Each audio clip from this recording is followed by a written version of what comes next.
Hello बच्चों, study with confidence के YouTube channel में आपका स्वागत है। तो जैसा कि आपको दिख रहा होगा, हम लोग डीएलएड सेकेंड सेमेस्टर यानी जो डीएलएड पहले बीटीसी के नाम से जाना जाता था, सेकेंड सेमेस्टर की गणित को आज हम पढ़ाने वाले हैं, जिसमें जो टॉपिक है वो है 3 अंकों तक की संख्याओं का लघुत्तम समापवर्त एवं महत्तम समापवर्त। ठीक है, आपके पेपर में 1 से 2 क्वेश्चन आता है, आपकी गणित 25 नंबर की आती है, जिसमें एक तो या तो बहुविकल्पी में दे देता है, ठीक है, बहुविकल्पी में 1 नंबर का दे देगा, और एक तो दे सकता है या तो अति लघु उत्तरी में या फिर लघु उत्तरी यानी दीर्घ उत्तरी भी जिसको कहते हैं 2 नंबर वाले में। तो यहाँ से आपके 2 से 4 क्वेश्चन, ठीक है, 2 से 4 क्वेश्चन यानी 2 से 4 नंबर तक आपको इस टॉपिक से आपके पेपर में प्रश्न मिल सकते हैं। बहुत ही इजी टॉपिक है, बहुत ही इजी वे में समझाया जाएगा। तो वीडियो को स्टार्ट करने से पहले अभी तक आपने स्टडी विद कॉन्फिडेंस के यूट्यूब चैनल को सब्सक्राइब नहीं किया तो प्लीज़ सब्सक्राइब कर लीजिए, और आपके जितने भी डीएलएड के साथी हैं उन सबको प्रमोट कीजिए, इनसे पढ़ें और पढ़ करके अपने परीक्षा में अच्छा स्कोर करें। क्योंकि इस साल हमने देखा कि जो डीएलएड फर्स्ट सेमेस्टर का रिजल्ट आया है उसमें ज़्यादातर बच्चों का मैथ में बैक लगा हुआ है। कारण क्या है कि मैथ पे लोग ज़्यादा ध्यान नहीं देते और लगता है उनको बहुत इजी चीज़ें हैं, लेकिन इजी चीज़ों में से जब पूछ लिया जाता है छोटी से छोटी चीज़ तो वो आपको नहीं आती है, और कारण होता है कि यहाँ आपको 50% मार्क्स पाना होता है, यानी 25 में से 12 नंबर पाना होता है पास होने के लिए, जो कि काफ़ी मुश्किल हो जाता है। तो 2 नंबर से 3 नंबर से लोगों का बैक लग जाता है और वो पछताते हैं। तो पछताना नहीं है, पढ़ना है मन लगा करके। नवंबर में आपका हो सकता है एग्जाम हो जाए सेकेंड सेमेस्टर का, और जिनका बैक लगा होगा उनको तो फर्स्ट सेमेस्टर का भी देना होगा। तो तैयारी 1 महीना बहुत है, इसके लिए हम हर रोज 15 से 16 टॉपिक्स होंगी, जिसमें से सब टॉपिक कवर कर लिया जाएगा 15 से 16 दिन में। फिर उसके बाद मैराथन वीडियो भी आपको दे दी जाएगी, ठीक है, आप मन लगा करके पढ़िएगा। चलिए तो वीडियो को स्टार्ट करते हैं। तो सबसे पहले हमें लघुत्तम समापवर्त और महत्तम समापवर्त जानने से पहले हमें जानना पड़ेगा कि समापवर्त क्या होता है और समापवर्त क्या होता है। और समापवर्त और समापवर्त जानने से पहले हमको जानना है 2 चीजों के बारे में, जिसमें से एक को हम कहते हैं अभाज्य संख्या और दूसरे को हम कहते हैं क्या है, भाज्य संख्या, क्योंकि सारा खेल इन्हीं पर होने वाला है। ठीक है, अभाज्य संख्याएं, ठीक, और दूसरा हमें क्या जानना है, भाज्य संख्याएं। ठीक है, जो लोग सीबीएसई बोर्ड के हैं या इंग्लिश मीडियम के हैं उनके लिए भी लिख दिया जाए, जैसे अभाज्य संख्या को क्या बोलते हैं, तो अभाज्य संख्या को बोलते हैं क्या हम, प्राइम नंबर। ठीक है ना, तो प्राइम नंबर क्या होता है और इसके बाद कंपोजिट नंबर क्या होता है। और एक चीज याद रखिएगा, सीबीएसई बोर्ड वालों के लिए अलग से पेपर इंग्लिश में छप करके नहीं आता है, तो उन लोगों को इतना ध्यान रखना पड़ेगा कि नहीं हम लोगों के लिए पेपर अंग्रेजी में आएगा तो हम लोग कर लेंगे, अंग्रेजी में पेपर नहीं आता बीटीसी का, हिंदी में ही आता है और उसको आपको करना पड़ता है। तो जो भी टर्म होंगे जो आप इंग्लिश में जानते होंगे उसको हिंदी में जानने का प्रयास कीजिएगा। तो अभाज्य संख्या क्या होती है, वे संख्याएं, ठीक है, वे संख्याएं जो एक तथा स्वतः यानी खुद से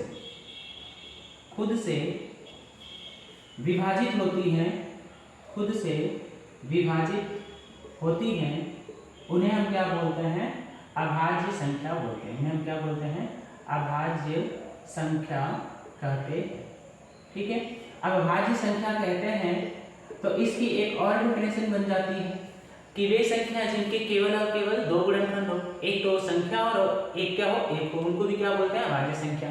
जैसे हम बात करें 2 की, तो 2 क्या है, अभाज्य संख्या है, क्योंकि 1 से कटेगा और किससे कटने वाला है, 2 से कटने वाला है। इसके गुणनखंड कितने हुए, 2, 1 और 2। ठीक है, दूसरी संख्या देख लेते हैं 3, तो 3 क्या है, 3 भी अभाज्य है, क्योंकि 1 से कटेगा और किससे कटेगा, आपका 3 से खुद कटेगा। इसके बाद 5 भी देख लीजिए, 5 भी क्या है, अभाज्य संख्या है। अभाज्य संख्या क्यों, क्योंकि 5 1 से कटेगा और किससे कटेगा, 5 से कटेगा। ठीक है ना, तो ये अभाज्य संख्या है। तो आप देख रहे हैं अल्टरनेटली ऐसा नहीं कि जो विषम संख्या होती है अभाज्य संख्या होती है, विषम संख्या होती है जिनको 2 से विभाजित करने पर पूरा विभाजित नहीं होती है, लेकिन यहाँ अभाज्य संख्या देखिए सम भी है विषम भी है। और आपको कुछ की पॉइंट अभी बताएंगे जो पेपर में आपके डायरेक्टली पूछा जाता है। अभी आप जान लीजिए कि भाज्य संख्या क्या होती है। तो इसके अपोजिट वे संख्याएं जो एक स्वतः यानी खुद के अतिरिक्त अन्य और संख्याओं से अन्य और संख्याओं से विभाजित होती हैं, उन्हें हम क्या बोलते हैं? तो उन्हें हम कहते हैं भाज्य संख्याएं, कंपोजिट नंबर। ठीक है ना? जैसे देखिए भाज्य संख्या कहते हैं, भाज्य संख्या है। जैसे देखिए 4, तो 4 केवल 1 और 4 से नहीं कटेगा। 4 1 से भी भाग कर चल जाएगा पूरा, 2 से भी काटेंगे तो 2 से भी चल जाएगा, और 4 से काटेंगे तो 4 से भी चल जाएगा।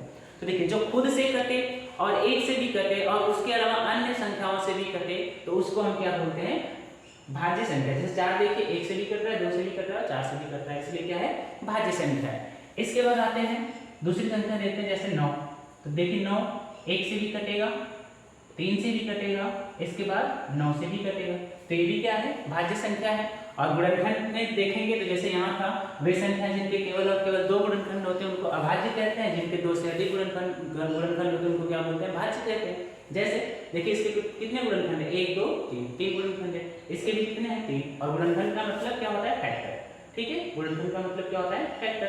तो जिनके 2 फैक्टर होते हैं वो क्या होती है? भाज्य संख्या। जिसके मोर देन 2 फैक्टर होते हैं उनको क्या बोलते हैं? भाज्य संख्या बोलते हैं। इतना क्लियर हो गया होगा। अब देखिए यहीं से आपसे प्रश्न पूछ लिया जाएगा कि बताइए 1 क्या है? बताइए 1 क्या है? भाज्य संख्या है कि अभाज्य संख्या है? तो आपका उत्तर क्या होगा? 1 न तो अभाज्य संख्या है, न तो अभाज्य संख्या है, और न ही भाज्य संख्या है। ठीक, न ही अभाज्य है और न ही भाज्य। ठीक है ना? इतना आपको याद रखना है, 1 न ही भाज्य संख्या और न ही अभाज्य संख्या है। इसके बाद दूसरा की पॉइंट आपको क्या याद रखना है? दूसरा आपको याद रखना है, आपसे पूछेगा डायरेक्टली कि बताइए सबसे छोटी सम अभाज्य संख्या क्या है? सबसे छोटी सम अभाज्य संख्या क्या है? तो 2 केवल और केवल ऐसी अभाज्य संख्या जो सम है, बाकी जितनी भी अभाज्य संख्या होती है क्या है? विषम। तो सबसे छोटी यानी सबसे छोटी भाज्य संख्या। ठीक है, कितने तरीके से प्रश्न पूछा जाएगा? सबसे छोटी अभाज्य संख्या। तो सबसे छोटी अभाज्य संख्या, सबसे छोटी प्राइम नंबर क्या होती है? 2 होती है। ठीक है, एक तो ये प्रश्न हो गया। फिर आपसे पूछेगा सबसे छोटी समअभाज्य संख्या, अभाज्य संख्या क्या है? तो ये सबसे छोटी और एकमात्र, सबसे छोटी तथा एकमात्र, सबसे छोटी तथा एकमात्र सम अभाज्य संख्या है। सम अभाज्य संख्या है। ठीक है, इतना आपको याद रखना है। इसके बाद आपसे पूछा जाए कि पहली अभाज्य संख्या कौन सी है?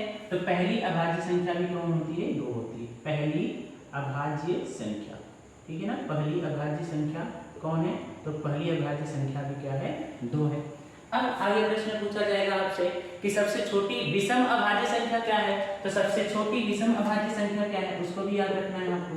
सबसे छोटी विषम अभाज्य संख्या, सबसे छोटी विषम अभाज्य संख्या। तो सबसे छोटी विषम अभाज्य संख्या क्या है? तो सबसे छोटी विषम अभाज्य संख्या आपकी क्या है? 3 है। ठीक है, सबसे छोटी विषम अभाज्य संख्या क्या है? 3। इसको आपको याद रखना है। अभाज्य संख्याएं क्या होती हैं?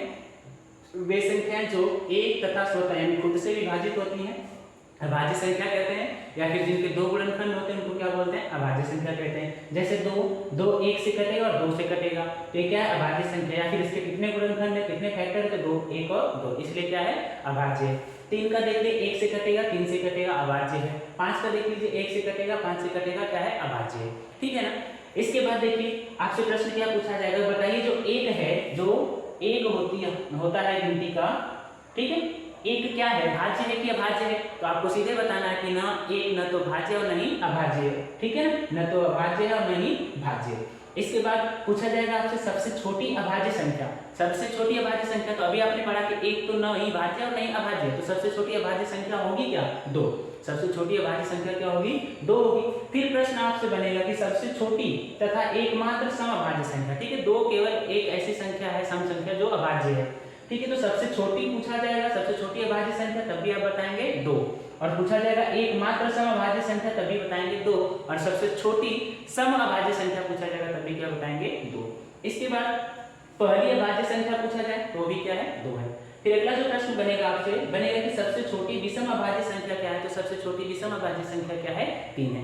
इन छोटी छोटी चीजों में लोग गलती कर देते हैं और इवन आपके बीटीसी में ही नहीं आता है, टेट के पेपर में आ जाता है, सुपर टेट के पेपर में आ जाता है ऐसे प्रश्न, छोटे छोटे प्रश्न, ठीक है ना। तो सब याद रखना है, आपको नोट भी कर लेना है। और इधर से देखिए प्रश्न क्या है, इधर से प्रश्न बनेगा कि सबसे छोटी भाज्य संख्या बताइए, क्या बताना है, सबसे छोटी भाज्य संख्या।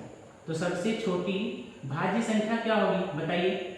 सबसे छोटी संख्या से अगर हम चलें तो सबसे पहले हमें कौन सी संख्या मिलेगी, तो सबसे पहले हम देखेंगे कि हमें गिनती में 1 मिलेगा, फिर 2 मिलेगा, फिर 3 मिलेगा, फिर 4 मिलेगा, ठीक है। इसके बाद फिर क्या मिलेगा, 5 मिलेगा। तो पहले ही हमने पढ़ लिया कि 1 न ही भाज्य है और न ही अभाज्य है, 2 क्या है, सबसे छोटी अभाज्य संख्या है, तो भाज्य संख्या तो होगी नहीं, सबसे छोटी अभाज्य संख्या है, सबसे छोटी सम अभाज्य संख्या है, सम अभाज्य संख्या है, और इसके बाद पहली अभाज्य संख्या है। 3 क्या है, सबसे छोटी विषम अभाज्य संख्या है, ठीक है, सबसे छोटी, शब्दों पे ध्यान दीजिएगा, सबसे छोटी विषम अभाज्य संख्या, 2 सबसे छोटी सम अभाज्य संख्या, तो ये भी नहीं होगा। 4 क्या अभाज्य संख्या है, नहीं, 4 अभाज्य संख्या नहीं है, यहाँ हमने देखा 1 2 3 4, इसके 3 गुणनखंड, यानी खुद से भी कट रहा है, एक से भी कट रहा है और अन्य नंबर से भी कट रहा है, इसलिए अभाज्य संख्या नहीं है, क्या है, भाज्य संख्या है। तो सबसे छोटी भाज्य संख्या आपसे पूछा जाएगा तो आपका उत्तर क्या होने वाला है, 4 होने वाला है, ठीक है ना। इतने पॉइंट आपको क्लियर होंगे, चलिए क्लियर हो गए होंगे तो इसको उतार लीजिएगा, फिर इसके बाद आगे देखते हैं। फ्रेम में चेक कर लिया जाए कहीं कट तो नहीं रहा है थोड़ा सा, चलिए बिल्कुल प्रॉपर आ रहा है, उतारिए आप। फिर इसके बाद हम आगे समझते हैं कि समापवर्त क्या होता है और समापवर्तक क्या होता है, ठीक है ना, उतारिए।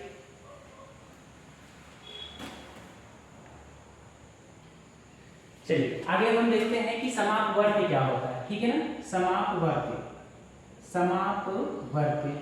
अब देखिए समापवर्ती को अंग्रेजी में क्या बोलते हैं, तो समापवर्ती को अंग्रेजी में बोलते हैं common multiple, common multiple. Common multiple का मतलब क्या है, जो दोनों में क्या हो उभयनिष्ठ हो, ऐसा मल्टीपल जो दोनों में क्या हो उभयनिष्ठ हो, उसको क्या बोलते हैं, कॉमन मल्टीपल बोलते हैं। तब ये होता क्या है, ठीक है, ठीक, ऐसी संख्या, ऐसी संख्या या व्यंजक, ठीक है, संख्या भी हो सकता है और क्या हो सकता है, व्यंजक भी हो सकता है, जो दिए गए प्रत्येक संख्याओं अथवा व्यंजकों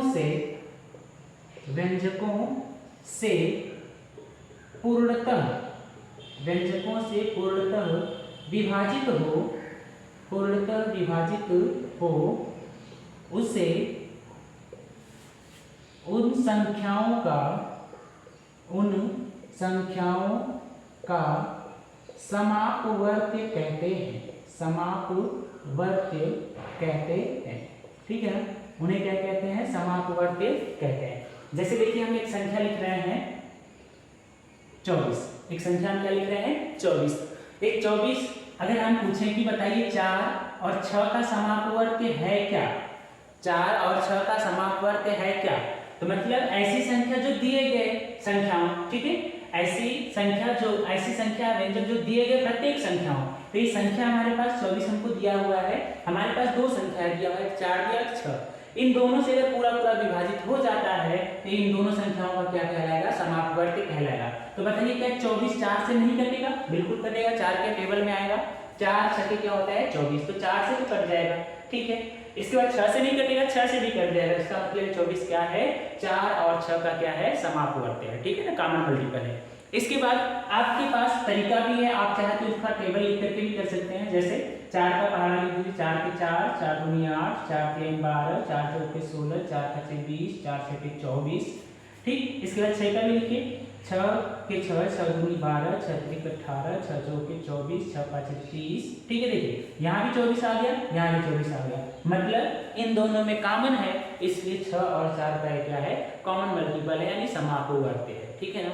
इतना करने की जरूरत नहीं, आप सीधे चेक कर लीजिए, दोनों से अगर विभाजित हो रहा है तो ये क्या है, उनका समापवर्त्य है। अब व्यंजक में देख लेते हैं, जैसे व्यंजक में हम देख लेते हैं तो हमारे पास एक व्यंजक है, ठीक है, x y, ठीक है, एक्स वाई। क्या एक्स वाई आपका, आपके पास हमें एक व्यंजक और दे रहे हैं, एक्स और वाई दोनों से कटेगा, दोनों से कटेगा। अगर एक्स और वाई दोनों से कटेगा तो एक्स वाई क्या होगा, एक्स और वाई का क्या होगा, समापवर्ती होगा। तो एक्स से काटेंगे तो कट जाएगा पूरा बार वाई बार में, फिर वाई से काटेंगे तो एक्स बार में भी कट जाएगा। जैसे एक्स से काटेंगे तो एक्स से एक्स कट जाएगा, वाई बार में पूरा विभाजित हो गया। फिर एक्स वाई को वाई से काटेंगे तो वाई से काटेंगे तो फिर क्या बच जाएगा, एक्स। यानी एक्स और वाई से ये जो संख्या थी एक्स वाई, ठीक है, संख्या तो है नहीं, वेरिएबल है, तो जो संख्या है एक्स वाई क्या हो जाएगी, विभाजित हो रही है, मतलब एक्स वाई, एक्स और वाई का क्या है, समापवर्ती है। ठीक है, इतना इजी सा कॉन्सेप्ट है। आगे जो हमें सीखना है, आगे हमें सीखना है लघुत्तम समापवर्ती। ठीक है, आगे हमें क्या समझना है, लघुत्तम समापवर्ती। लघुत्तम समापवर्ती क्या होगा, वह छोटी से छोटी संख्या, ठीक है, लघुत्तम समापवर्ती, ठीक है, लघुत्तम समापवर्ती, ठीक है। हम सब लोग बचपन में पढ़ते हैं क्लास सेकेंड से ही, क्लास थर्ड से ही, जिसको हम शॉर्ट में बोलते हैं एलसीएम, यानी list common multiple, list common multiple, ठीक है, list common multiple. List common multiple निकालने के सबसे पहले इसको लिख लेते हैं, होता क्या है। तो लिस्ट कॉमन मल्टीपल क्या होता है, वह छोटी से छोटी संख्या, वह छोटी से छोटी संख्या, वह छोटी से छोटी संख्या या व्यंजक, ठीक है, व्यंजक भी हो सकता है या फिर कोई अक्षर हो सकता है, ठीक है, व्यंजक या अक्षर जो दिए गए प्रत्येक संख्याओं या अक्षरों या व्यंजकों से पूर्णतः विभाजित हो लघुत्तम समापवर्ती कहते हैं, लघुत्तम समापवर्ती कहते, ठीक है ना भैया, समझिएगा ध्यान से। जैसे हम इधर एक नंबर लिख रहे हैं, ठीक, पहले परिभाषा क्लियर कर लीजिए, वह छोटी से छोटी संख्या या व्यंजक के अक्षर जो दिए गए प्रत्येक संख्याओं, अक्षरों, व्यंजकों से पूर्णतः विभाजित होता है, उसे हम क्या बोलते हैं, लघुत्तम समापवर्ती।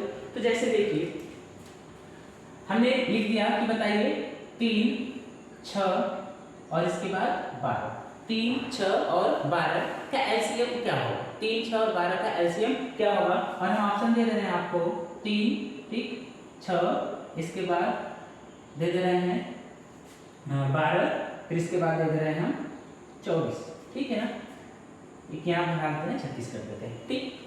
तो हमने क्या किया, वह छोटी से छोटी संख्या, वह छोटी से छोटी संख्या जो दिए गए प्रत्येक संख्याओं से क्या हो जाए, विभाजित हो जाए, उसको हम क्या बोलते हैं, उसका एलसीएम बोलते हैं। तो 3 से देखिए कौन सी संख्या इसमें विभाजित हो रही है, 3 से 3 विभाजित हो रहा है, ये भी हो जा रहा है, ये भी हो जा रहा है, ये भी हो जा रहा है। 6 से देखिए क्या 3 विभाजित होगा, बिल्कुल नहीं होगा।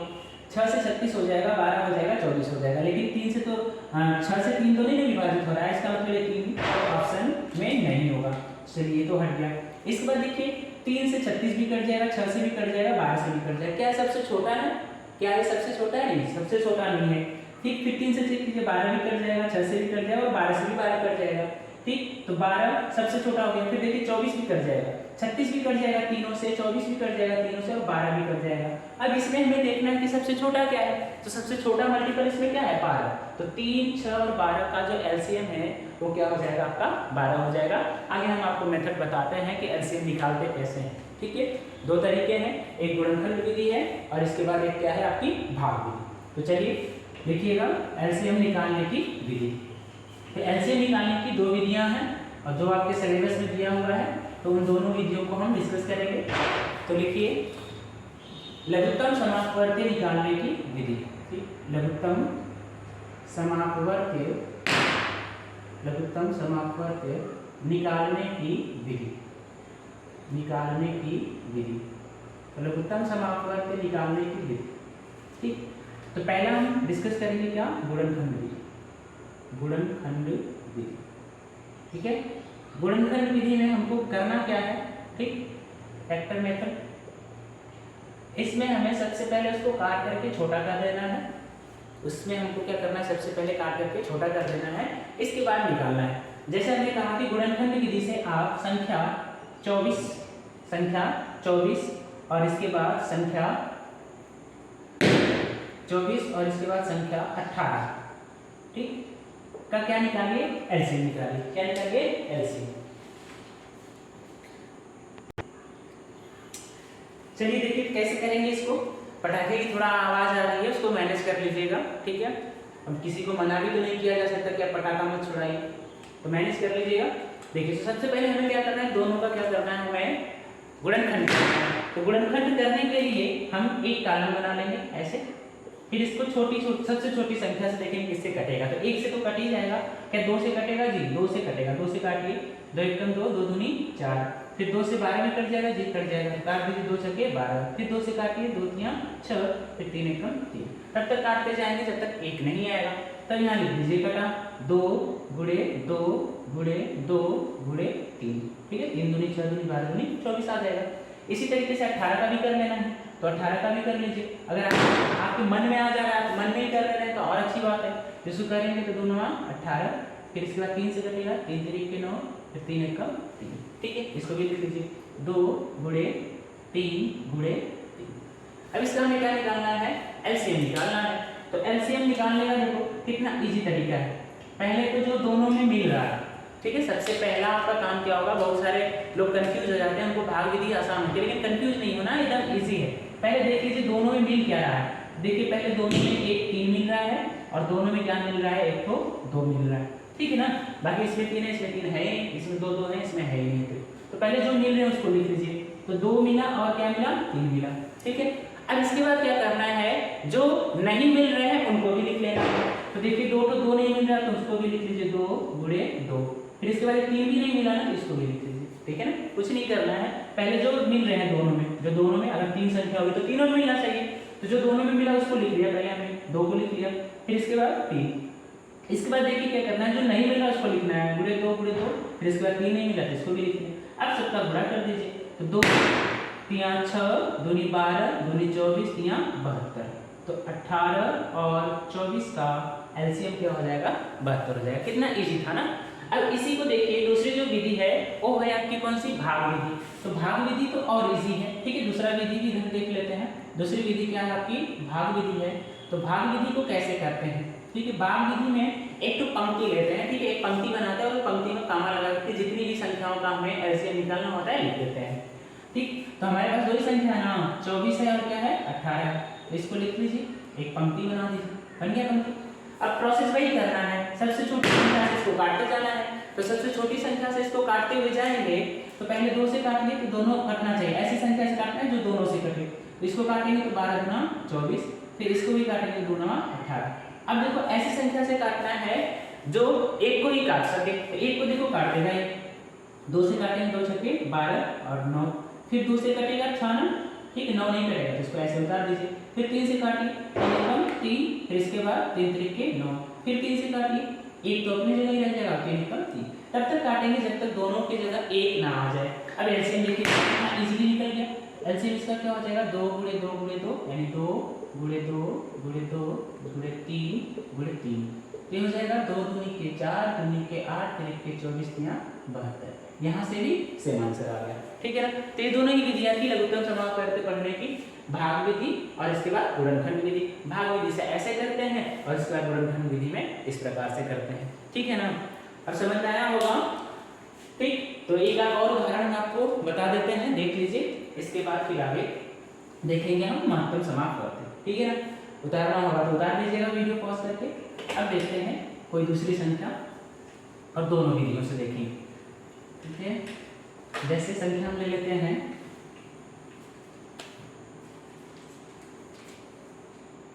15, ठीक, इसके बाद 25 और इसके बाद 50, 3 संख्या ले लिया इस बार हमने। पहले हम इसको कैसे करते हैं, इसका लसन निकालना है। क्या निकालना है, लस यानी लघुत्तम समापूर्व वर्ग, ठीक। तो पहले गुणनखंड विधि से करते हैं। तो गुणनखंड विधि में हमको क्या करना पड़ेगा, इनका प्राइम फैक्टराइजेशन करना पड़ेगा यानी गुणनखंड करना पड़ेगा। तो पहले लिख लीजिए दोनों संख्याओं को, तीनों संख्याओं के क्रम से। क्या है, 15 है, इसके बाद क्या है 25 है, इसके बाद क्या है 50 है, लिख लिया। अब इनका कर दीजिए गुणनखंड। तो गुणनखंड कीजिए इधर एक तरफ 15 का, आपके मन में भी आ सकता है 15 को क्या लिख सकते हैं, चलिए देख लीजिए। पहले 3 से कटेगा तो 3 5 15, फिर 5 से कटेगा 5 1 5, तो क्या होगा 3 गुणे 5। सही है। अब देखिए इसके बाद ठीक 25 का करेंगे तो 25 का क्या होगा 5 गुणे 5 होगा। ठीक है, सिंपल सी बात है, गुणनखंड करेंगे आ भी जाएगा। फिर 50 का क्या होगा तो 2 से काटेंगे तो 25, 25 का क्या होता है 5 गुणे 5 होता है। अब देखिए करना है, हमने क्या बताया, पहले जो सब में मिलेगा उसको लिख लेना है। हमें निकालना क्या है एलसीएम, निकालना क्या है एलसीएम। तो पहले जो सब में मिल रहा है उसको लिख लीजिए। सब में क्या मिल रहा है, सब में हमको मिल रहा है 5। ठीक है, तो पहले 5 को लिख लीजिए। अब जो सब में नहीं मिल रहा है उनको लिख लीजिए। ठीक है, देखिए 2 में मिल रहा है ना, 2 में मिल रहा है तो दोनों में से एक को लिखेंगे तो हो गया 5। इसके बाद अब जो नहीं मिला उसको लिख लीजिए 2, और 3 नहीं मिले तो 2 और गुणे 3। ठीक, कर दीजिए इनका गुणा। तो 5 5 25 गुना 50 यानी 150, 25 यानी 150। ठीक है, तो आंसर आपका क्या हो जाएगा 150 हो जाएगा। ये तो हो गया आपका किस विधि से, गुणनखंड विधि से। भाग विधि से भी देख लेते हैं, इधर ही देख लेते हैं भाग विधि से। तो भाग विधि से तो और आसान हो जाएगा। भाग विधि में करना क्या है, पहले सबको एक क्रम में कर लेना है। तो एक क्रम में करेंगे तो होगा 15 गुणे 25 कामा, फिर इसके बाद 50। अब क्या करना है, सबसे छोटी संख्या से काटना है। तो देख रहे हैं कि 50 2 से कटेगा तो 2 से काट दीजिए पहले, तो हो गया 15, 25 कटेगा नहीं, ये कट जाएगा 25 बार। अब देखिए किस छोटी संख्या से कटेगा, तो 3 से कट जाएगा 15, तो 3 से काट दीजिए, 3 5 15, फिर 25 कटेगा नहीं, ये 25 भी नहीं कटेगा। 5 से कटेंगे अक्सर, 5 1 5, 5 5 25, 5 5 25, फिर 5 से काटिए तो 5 1 है ही, 5 1 5, 5 1 5। ऐसे निकाल दीजिए फिर जो जिससे जिससे भी काटा है। तो 2 गुणे 3 गुणे 5 गुणे 5, तो 2 3 6, 6 5 30 और 3 5 15 यानी 150। यहाँ से भी आ गया आंसर। ठीक है ना, सेम तरीका है, ऐसे ही करना है। समझ में आया होगा आपको। अब हम देखते हैं महत्तम समापवर्तक क्या होता है। ठीक है ना, महत्तम समापवर्तक क्या होता है उसको देखते हैं। चलिए अब समझते हैं समापवर्तक क्या होता है, और वीडियो को थोड़ा शार्ट करा जाएगा, वीडियो लंबा हो रहा है। तो समापवर्तक सीधे समझिए, ठीक, समापवर्तक। ठीक, समापवर्तक का मतलब क्या होता है, कॉमन डिवीजर। कॉमन डिवीजर मतलब जो सबको विभाजित करता हो। ठीक है ना, यानी ऐसी संख्या जो दी गई संख्याओं को पूरा विभाजित कर देती है, उस संख्या को क्या बोलते हैं, उन संख्याओं का समापवर्तक बोलते हैं। जैसे ठीक है, लिख लीजिएगा, फिर ऐसा लिखना होगा। तो ऐसी संख्या जो दी गई संख्याओं को पूरा विभाजित करती है, उन संख्याओं का समापवर्तक कहलाती है। जैसे हम कहें कि 5, बताइए समापवर्तक है क्या 15 का और 25 का, तो आप कहेंगे जी बिल्कुल है, क्योंकि 5 15 को भी काटेगा और 25 को भी काटेगा, इसलिए 5 क्या हो गया 15 और 25 का समापवर्तक हो गया। ठीक है ना, अब देखिए, अब समझिएगा महत्तम समापवर्तक। ठीक है, क्या याद करना आपको, महत्तम समापवर्तक। महत्तम समापवर्तक, महत्तम समापवर्तक का मतलब क्या हो गया, हाईएस्ट। जितने भी मतलब जो संख्या उस नंबर को काट सकते हैं, उसमें सबसे बड़ी संख्या क्या है उसको बोलेंगे क्या हम, महत्तम समापवर्तक। जैसे यानी हाईएस्ट कॉमन फैक्टर, जिसको बोलते हैं HCF, यानी मौस भी बोलते हैं इसको, क्या बोलते हैं मौस। ठीक है ना, जैसे देखिए हमने क्या किया, महत्तम सबसे बड़ी संख्या जो काट सकती है। जैसे हमारे पास एक संख्या 25 है, 50 है, ठीक है, इसके बाद क्या है 75 है, 25 है, 50 है, क्या है 75 है। अब देखिए इसको कौन सी संख्या काट सकती है, तो 5 काट सकती है तीनों को। ठीक है, इसके बाद 25 काट सकती है तीनों को, ठीक काट सकती है ना। इसके बाद देखिए कोई संख्या जो काट सकती है, इसके बाद कोई संख्या नहीं जो तीनों को काट सकती है। तो बताइए कौन संख्या काट रही है, 5 भी काट रही है और 25 भी काट रही है ना, लेकिन इसमें महत्तम कौन है, महत्तम मतलब बड़ा कौन है, तो बड़ा कौन है 25। तो इन तीनों संख्याओं का मस यानी महत्तम समापवर्तक क्या हो जाएगा 25 हो जाएगा। ठीक है ना, बस यही थोड़ा सा कॉन्सेप्ट है, बाकी आप पढ़े ही हैं। अब देखते हैं जो मस निकालने की विधियां हैं। तो मस निकालने की विधियों में भी 2 विधियां हमको पढ़नी है, एक है गुणनखंड विधि और दूसरी क्या है भाग विधि है। ठीक है ना, तो मस निकालते हैं किस विधि से निकालते हैं, पहला गुणनखंड विधि। ठीक है, गुणनखंड विधि। ठीक, तो गुणनखंड विधि से निकालते हैं हम मस यानी HCF या फिर महत्तम समापवर्तक। ठीक है, किसी तरीके से पूछ सकता है। तो गुणनखंड विधि से निकालेंगे तो जैसे हम कोई संख्या लेते हैं, जैसे हमने लिख लिया 18, ठीक है 18 ले लिया और क्या ले लिया हमने 24 ले लिया, 18 ले लिया और क्या ले लिया 24 ले लिया।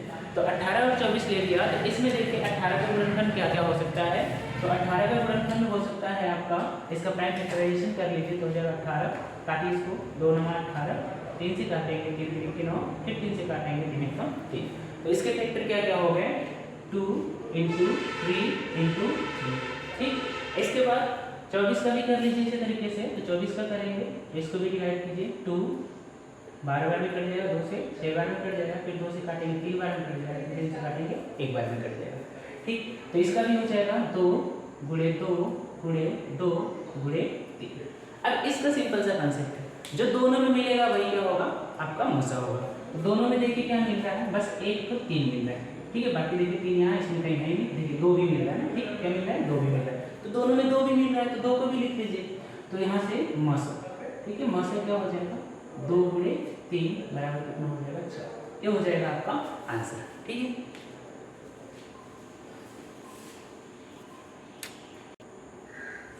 अब देखिए अगर इसी को भाग विधि से करना है, तो भाग विधि से करने के लिए करना क्या है, सिंपली जो बड़ी संख्या है उसको छोटी संख्या से हमें क्या कर देना है, भाग कर देना है। फिर जो भी हर आता जाएगा उससे जो आ रही है संख्या उसको विभाजित करते जाएंगे, तब तक विभाजित करते जाएंगे जब तक हमें शेष क्या नहीं मिल जाएगा, शून्य मिल जाएगा। तो आपके पेपर में सीधे बोल देता है कि भाग विधि से कीजिए। तो भाग विधि से करने के लिए सबसे पहले आपको करना क्या है, जो संख्या बड़ी है, बड़ी संख्या क्या है दोनों में 24, इसको छोटी संख्या से भाग कर देंगे। छोटी संख्या क्या है 18, भाग करेंगे तो 2 बार में ज्यादा हो जाएगा, 18 × 36, तो 1 बार जाएगा, तो हो जाएगा 1, ये हो जाएगा आपका 18। अब घटा लीजिए, तो घटा लिया तो कितना बचा, 6 बच गया। 6 बच गया, तो अब देखिए 18 को भाग करेंगे अब 6 से, तो यहाँ आ जाएगा 18। ठीक है, 6 18 से भाग करेंगे, अभी कितने बार में कट जाएगा, 3 बार में, तो 6 3 क्या हो जाएगा 18। किससे पूरा पूरा कट गया, यानी शेष 0 आ गया ना, 18 से 18 कटेगा क्या आ जाएगा 0। तो किससे कटा है, 6 से, तो 6 से पूरा पूरा विभाजित किया है, तो मौसा क्या हो जाएगा आपका 6 हो जाएगा। ये हो जाएगा आपका आंसर। ठीक, क्लियर है। अब देखिए करना आपको कैसे है, अगर आपको सिंपली 2 सहअभाज्य संख्याएं दे रही है, कैसी संख्या दे रही है, सहअभाज्य। सहअभाज्य संख्या क्या होती है, सहअभाज्य संख्या वे संख्या होती है जिनमें एचसीएफ क्या होता है, 1 होता है। अब ठीक है, जैसे 6 और 7, इनमें इनका एचसीएफ क्या आएगा, 1 आएगा। तो इन संख्याओं का यानी सहअभाज्य संख्याओं का एचसीएफ क्या आता है, 1 आता है। इसके बाद जरूरी नहीं कि क्रम से ही आए, जैसे 9 और 7 ये भी सहअभाज्य संख्या क्योंकि क्रम से नहीं आ रही, इनका भी एचसीएफ क्या होगा, 1 होगा। और इसका अपोजिट सहअभाज्य संख्याओं का लघुत्तम समापवर्ती क्या होता है, इनका गुणा होता है। जैसे 6 और 7 का पूछा जाए एलसीएम क्या होगा, तो दोनों सहअभाज्य संख्या है और दोनों का गुणा कर देंगे तो आपको क्या मिल जाएगी, उसका लघुत्तम समापवर्ती। जैसे 6 7 42, इसका क्या होगा, एलसीएम होगा। 9 7 63, इसका क्या होगा, एलसीएम होगा। ठीक है ना, इतना याद रखिएगा।